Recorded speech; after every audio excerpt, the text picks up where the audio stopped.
feel this offseason, but the payroll is already going into 2023 to be the highest opening day payroll that the Atlanta Braves have ever had. And they're getting close to reaching the first tier of the luxury tax threshold. So, just how high will they go? Also, you got some players on the 40-man roster that may have to get cut to make room for Rule 5 draft protection and any other players that you might bring in this offseason. So, we're going to talk about 40-man roster situation. We're going to talk about payroll. All of this as we get set up for free agency. We'll talk about on today's episode of Locked On Braves. So let's get into it. You are Locked On Braves, your daily Atlanta Braves podcast. Part of the Locked On Podcast Network, your team every day.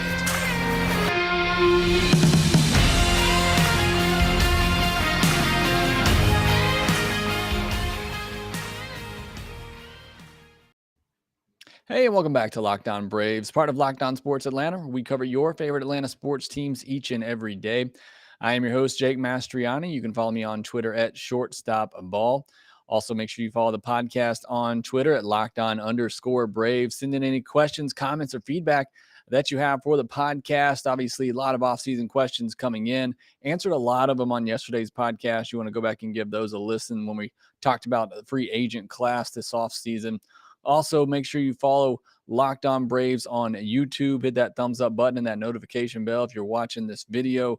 I would appreciate it. Make sure you subscribe to Locked On Braves podcast wherever you get your podcasts. And as always, thanks for making us your first listen of each and every day. It does truly mean a ton to me that you continue to come back and support the show and join the off-season conversations we've had, whether you're watching live or in the comment section on YouTube. Really do appreciate it. On today's podcast, we're going to start out talking about the 40-man roster, some potential cuts that need to be made there, and some decisions for some prospects that need to be made as well here pretty soon.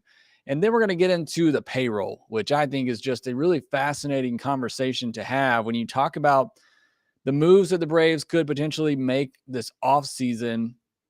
It's really going to be hard to see where that move comes from or how many big moves they can make based on where the payroll already is, and especially with where it stands against the luxury tax threshold. So I think that may be eye-opening for some listeners who maybe don't pay a ton of attention to the payroll, and it may be a moot point if the Braves really want to go out and be a top 5 payroll, but certainly want to dive into that and see just how much the Braves have left to spend this offseason. But let's start out talking about the 40-man roster. Currently, it's at 38 players with the addition of Sam Hilliard. Also have a decision for Jake Odorizzi in a couple days as well. That could open up another roster spot. For me, there's a couple of pretty easy cuts here to make. Silvino Bracho, he's to me is one guy that can be cut pretty easily to open up a roster spot. Rylan Bannon, infielder utility player, can be cut rather easily. I think Alan Rangel could be cut if you needed to, but he's probably more of a trade candidate for someone who needs a fifth starter. I think the Braves had so much depth there and so many guys like that you could part ways with him if needed. Players who could be cut, designated for assignment as well if you needed to open up roster space. Brooks Wilson missed all of 2022 with Tommy John surgery. Huascar Ynoa, who's going to miss all of 2023 with Tommy John surgery. Chadwick Tromp, however, I think they hang on to Chadwick Tromp because I think they're going to trade Manny Pena this offseason. And I think Guillermo Heredia, it's definitely with the Sam Hilliard trade. I think his spot is in jeopardy. I think he could be a non-tender candidate. We're going to talk about that as we get into more of the payroll. But the reason they may have to make some cuts here pretty soon to the 40-man roster is there's a ton of players the Braves may want to protect from the Rule 5 draft. Some notable players who are eligible position player-wise, Drew Lugbauer, big power hitter, 28 home runs at Mississippi this past year. Now, that's pretty much his game, is power, and that's just about it, but that plays up a lot in today's game. Braden Shoemake, former top draft pick, some middle infield depth as well. Some people thought he may be the heir apparent to Dansby Swanson at shortstop. Certainly don't think those people still believe that now. But he is eligible to be lost in the Rule 5 draft if he's not protected. Grayson Genesta, he's, was a former, big draft pick, but has not panned out. Brandal Mesquita, a guy who I think had a really good year when I did my minor league updates every week. He was almost always in there. Now he's still at the very low levels, so it's not likely that he would get picked up in a Rule 5 draft. Something I want to remind you is if another team takes somebody in the Rule 5 draft, they must stay on that team's 40-man roster all year long, or otherwise they have to send them back they have to stay on their active roster. Otherwise, they have to send them back to the original team. So that's something to keep in mind.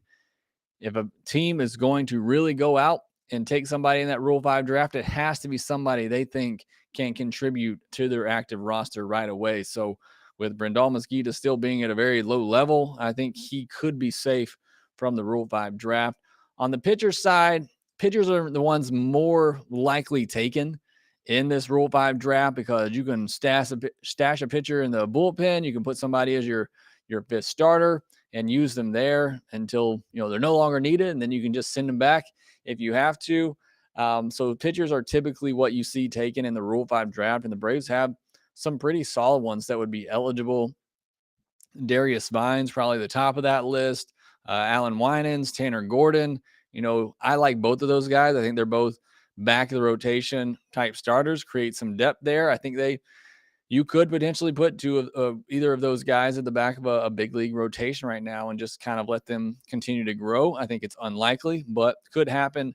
Robert Munoz is somebody who you could stash in a bullpen. Could certainly, be in danger of getting taken. Indigo Diaz was big time, reliever prospect coming up, had a bad 2022. Perhaps somebody takes a chance on him. So those are some more of the notable names. Players that are likely to be protected. Darius Vines is one almost positively. He's going to get added to the 40-man roster to be protected.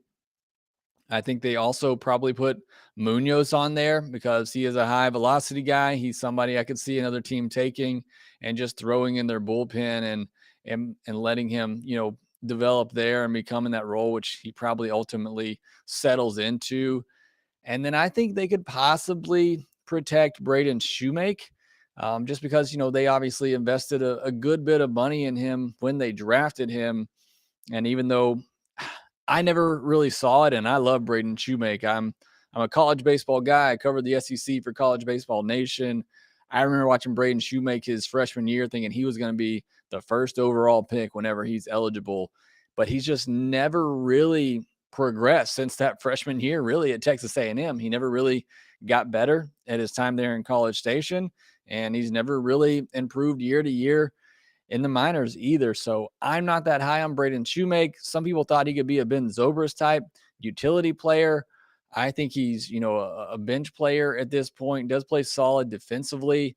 If the bat ever came around, I mean, who knows? But I think they could potentially stash him on the 40-man roster. But those are three guys that I think could get protected pretty soon. And again, those decisions have to be made here pretty shortly with what the Braves are going to do there in preparation for that Rule 5 draft. So those are some players I think could be cut to make space. Those are some players that I think could be added to the 40-man roster here pretty soon. And then, of course, obviously you got to make room for hopefully some free agents and possibly trades that the Braves are going to make this offseason. So that's the roster construction. I mentioned Jake Odorizzi as well. Obviously his decision looming here pretty soon in just a couple of days, has to make that decision by the 10th. If he decides to opt into his player option, then obviously that's one more player on the 40-man roster and is likely going to be on the active roster. But if not, that opens up another spot, saves the Braves a couple of million, which again, we'll talk about in a second. We're going to go over the budget, which I think it's going to be a little bit eye-opening for those who don't pay a ton of attention to it. Braves have a really tight budget as it stands right now, depending on just how much they want to spend. Before we get into that, though, I want to remind you this episode is brought to you by SimpliSafe. The numbers don't lie. In the last decade, over 4 million people have chosen SimpliSafe home security to protect their home. You don't earn the trust of that many people without doing something right. At SimpliSafe, your safety is the only thing that matters. It's super customizable, not a situation where you have to purchase things you don't need in order to get certain things you want. The system integrates well into your home, and it's easy to self-install. No need to have a tech come out and schedule something or have a bulky unit that damages or messes up your home design. It's very useful for security and peace of mind. I got young kids running around the house here. I got cameras up everywhere just for that peace of mind. So if you're like that, SimpliSafe's a great option for you.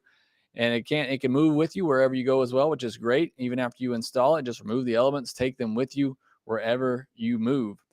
Customize the perfect system for your home in just a few minutes at simplisafe.com/lockedonmlb and save up to 20% on your SimpliSafe security system when you sign up for an interactive monitoring plan and get your first month free. Got a ton of people asking me how can they support the show. This is one way to do that. You'll take some of the deals that you get from some of our fine ads or advertisers that we have on our station.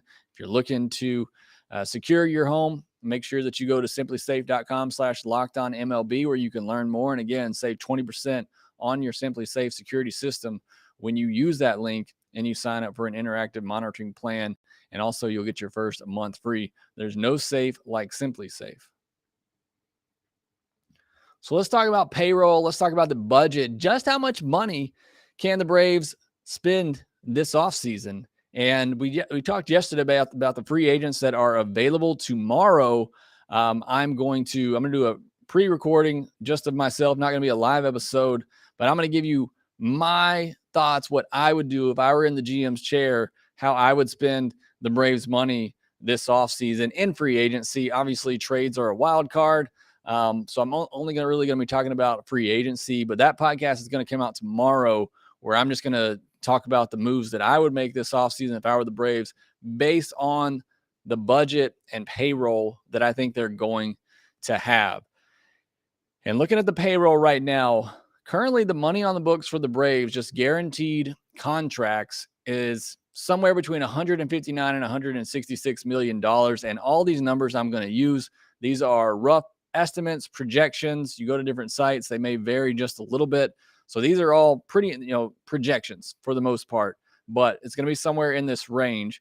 And you look at the 2023 payroll, including arbitration and pre-arbitration eligible players, and it's somewhere in the $193 million range. So right now, as things stands, at most, the Braves have $193 million payroll for 2023. That is already would be the highest opening day payroll ever for the Atlanta Braves. They are spending money, at a record clip here. That's something you have to keep in mind. What you also have to keep in mind is right now the Braves' luxury tax budget towards the budget is $212 million. So the way that it works against the luxury tax, it takes players' average annual value. So you look at a contract extension like Michael Harris, who, probably he would have been pre-arbitration eligible this year, so making around $1 million. Instead, because of his extension, you take the AAV of that and you put that towards the luxury tax number. So it's much higher. The luxury tax number for the Braves is much higher than their actual budget for 2023. So while their total payroll for 2023 is $193 million, the money that counts towards the luxury tax threshold, that's going to be a tongue twister all night for me. But that number is $212 million. That is significant because the threshold in 2023 is $230 million. So the Braves are almost right at, or they're not very far from that. You think about it, that's what, 18 million perhaps before hitting that first tier of the luxury tax threshold. And you think about signing Dansby Swanson, who's going to cost you 20 to 25 million a year. You can't do that. You can't even sign Dansby. Listen to me when I'm saying this, because I don't think a lot of fans understand this. You cannot sign Dansby Swanson right now with the way the Braves roster is and not go over the luxury tax threshold. Braves have never gone over the luxury tax threshold before. Now, these are are new times. This is a different Braves regime. They have gone out, spend money. Like I said, they're already committed to having the highest opening day payroll they've ever had. But still, we've never seen them even push the luxury tax threshold. And honestly, if they're going to make any big moves this offseason, they almost have to. So I just wanted to go through that with you and kind of set it up so you know exactly what we're talking about here. The Braves and where they already are, they cannot do a ton of moves this offseason. That's why I've gone out and said I think the Braves make one big move this offseason and then maybe a couple of little moves, but they almost can't do anything until they subtract first, just because of where the luxury tax threshold is, unless they're going to go over it. If they're going to go over it, then certainly that gives them a lot more room to breathe.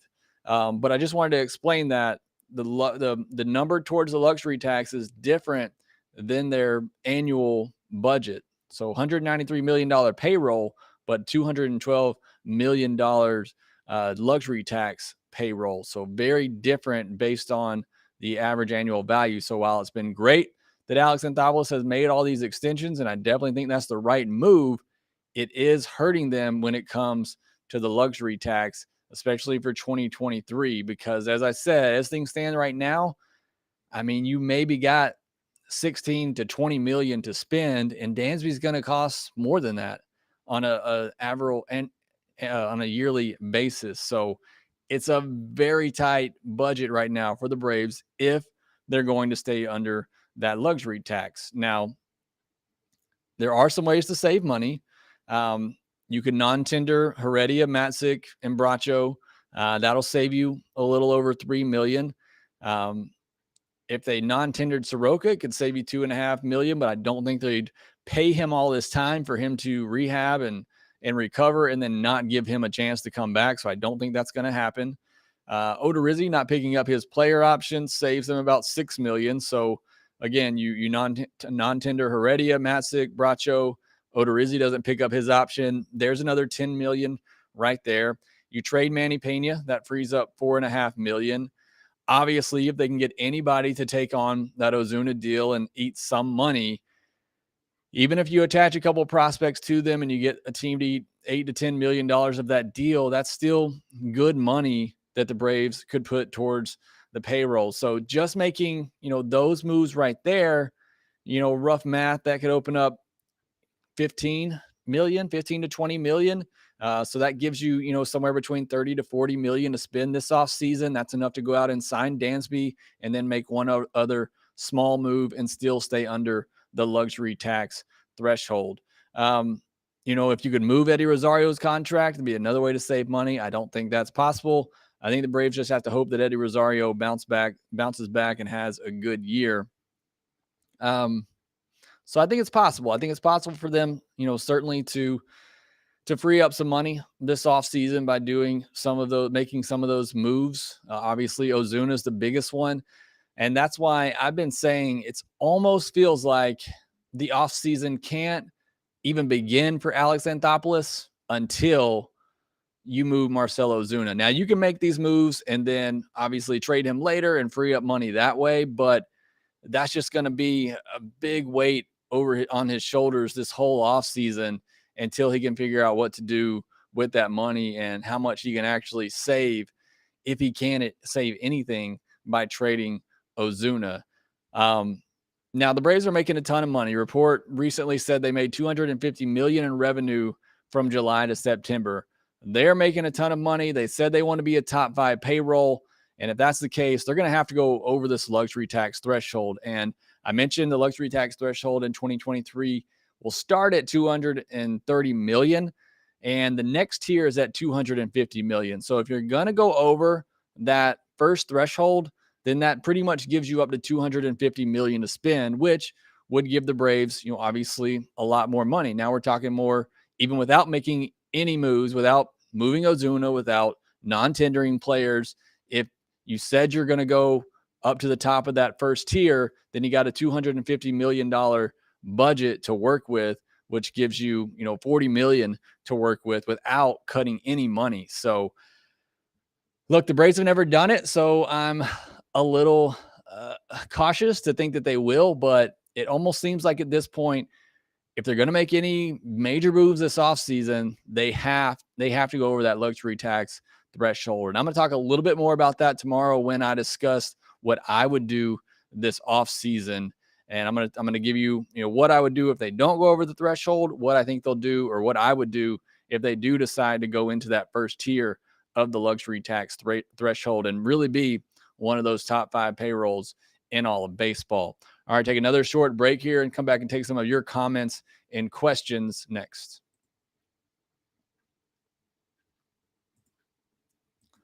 All right, so talked a little bit about the 40-man roster, cuts that need to be made, players that need to be added. We've also talked about the payroll, and hopefully you kind of understand just how tight things are right now for the Braves when it comes to the luxury tax threshold. And hopefully that's the last time I'm going to say that on this podcast. Sorry if that was a little boring to sit through, but hopefully that was somewhat enlightening for you to really understand just how tight things are for the Braves. Again, unless they're going to blow past it, spend big money, and let's hope so. I certainly hope so. I think they've made enough from winning the World Series, what they've got in the battery. I think they have to go over that threshold. So let me see if some of you agree. Coach K said, when is free agency, Jake? It's really going to start this weekend. The 10th is when you'll see. Right now, it's still kind of in that period where you can negotiate with your team that you were previously with, but on whenever the 10th is, I think Thursday rather, sorry. Then it's really going to open up, for everybody. That's when player options for the most part have to be made. Qualifying offers are extended. So really it's going to start being this Thursday when free agency really begins. But Hines says, tell me your thoughts on Huascar Ynoa. Everybody says Mike Soroka, Elder, Anderson, and Mueller can compete to be our 5th starter. So is a Noah a bullpen arm or a trade chip? Noah's out for all of 2023, so I don't think he's much of anything right now. He's still pre-arbitration eligible, so not the Braves are having to pay him a ton at the moment. Perhaps they ride that out. I've always thought Noah fits better in the bullpen as kind of a multi-inning reliever. He's been good kind of the first time through the lineup, but has really struggled past that. So for me, if Noah has any future in the big leagues, in my mind, he becomes a reliever, maybe a multi-inning reliever, 6th, 7th inning type of guy, which I think those jobs are becoming more and more valuable. So that's kind of my thoughts on Huascar Ynoa. Let's see. Lex Rollins says signing Swanson to a contract that doesn't align with the previous signings could create animosity in the clubhouse, which is absolutely something that A doesn't want to happen. I think these are all professional players. Look at the money that Ronald Acuna Jr. is making, and when healthy, he's the best player in that clubhouse. They're all getting paid really good money. But I do think, to your point, for me, it's hard to see the Braves giving Dansby Swanson more than $22 million a year when you didn't do it for Austin Riley, you didn't do it for Matt Olson, guys who I feel like are better players than Dansby Swanson and are going to be better players. They're younger players, or Olson's, I think he's about the same age, but just what he gives you offensively, I think over the next 5 years is going to be better than what Dansby Swanson gives you. So I think to that point, it's hard for me to see Alex Anthopoulos going above what he gave Riley and Olson. Coach K also said DeGrom and Turner.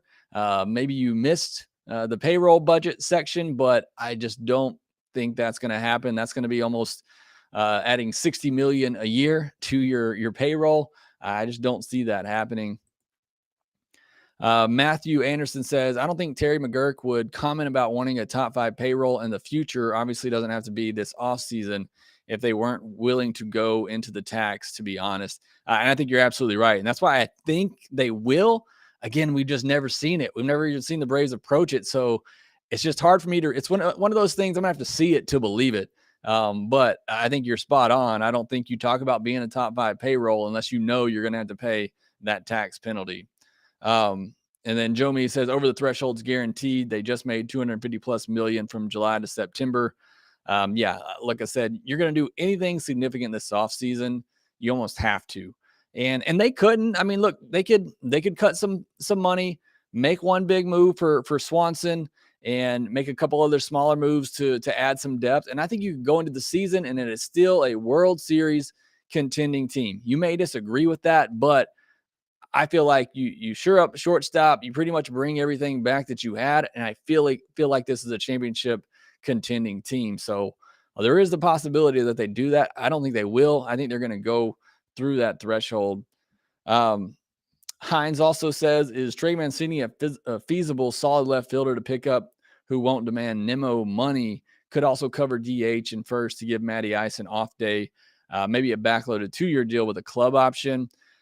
I think Trey Mancini's an interesting option just because we talked about it the last couple of days. I would like to get somebody who can back up Matt Olson at first base. Now, Mancini is not good defensively. And I know he made a great play in the World Series, perhaps a game-saving play over there at first base, but particularly in the outfield, I don't like in a pinch. Yeah, you could put him in left field, but I don't think that's where you want him, especially as he's getting older.